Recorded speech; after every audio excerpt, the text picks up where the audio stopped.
দেশে মানব বর্জ্য উৎপাদন হচ্ছে নিরাপদ জৈব সার। পয়ঃবর্জ্য মানে আবর্জনা, এই ধারণায় পাল্টে দিয়েছে কুষ্টিয়া পৌরসভা।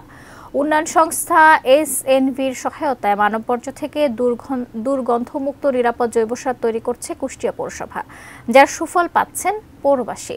কুষ্টিয়া প্রতিনিধি শরীফুল ইসলামের পাঠানো তথ্য ছবি নিয়ে ডেস্ক রিপোর্ট। মানব বর্জ্য পরিণত হয়েছে সম্পদে। পয়ঃবর্জ্য ব্যবস্থাপনা ও আরবান স্যানিটেশন ব্যবস্থা উন্নীতকরণের লক্ষ্যে স্থানীয় সরকার আইন ২০০৯ এর ১২২ ধারার আলোকে কুষ্টিয়া পৌরসভা স্যানিটেশন উপ আইন ২০২০ প্রণয়ন করে। আর তা বাস্তবায়নে উন্নয়ন সংস্থা এসএনভির সহায়তায় নেওয়া হয় কুষ্টিয়া পৌরসভা স্যানিটেশন ভিশন ২০২৭, যার সুবিধা এখন ভোগ করছেন শহরবাসী। অনলাইন অথবা সরাসরি নামমাত্র ফিস জমা দিয়ে আবেদন করলে বাসাবাড়ির পিট ও সেপটিক ট্যাঙ্ক থেকে মানব বর্জ্য অপসারণ করে নেন, যা জমা হয় পৌরসভার ভাগাড়ে। সেই বর্জ্যকে পরিণত করা হচ্ছে জৈব সারে।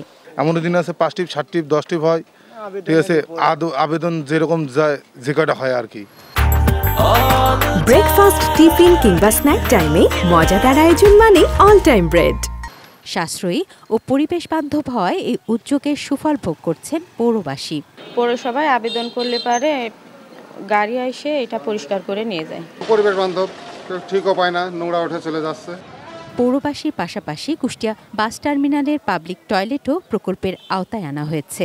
এতে স্বস্তি বোধ করছেন নারীরা। নিরাপদ ও সুষ্ঠু ব্যবস্থাপনায় খুশি দূর দূরান্ত থেকে আসা যাত্রীরাও। পৌরসভাকে কল করলে বর্জ্যটা তুলে নিয়ে চলে যায়।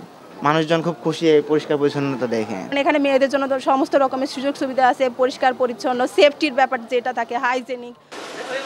সংগৃহীত বর্জ্য থেকে ইরাজ ভেঞ্চার নামে একটি প্রতিষ্ঠান সার উৎপাদন করছে। 40 কেজি বস্তার জৈব সার বিক্রি হচ্ছে মাত্র 400 টাকায়। পৌরসভার যে বর্জ্য, সেখান থেকে আমরা এই জৈব সারটা উৎপাদন করি।